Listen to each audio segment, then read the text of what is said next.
नमस्कार, मी डॉक्टर अर्चना थोरात आणि गोष्टी कर्मवीरांच्या या सदरात आपल्या सगळ्यांचं स्वागत. 1919 साली काले इथं रयत शिक्षण संस्थेची स्थापना झाली.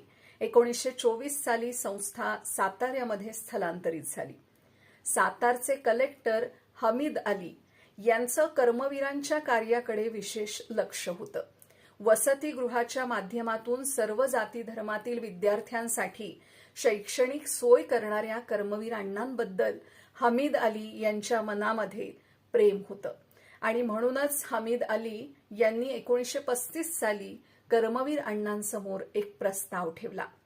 पंचम जॉर्ज यांच्या राज्यारोहणाला रौप्य महोत्सवी वर्ष पूर्ण होत असल्याने या नावानी जर तुम्ही वसतिगृहाबरोबर एखादं महाविद्यालय सुरू करणार असाल तर मी कलेक्टर म्हणून सर्वतोपरी मदत करायला तयार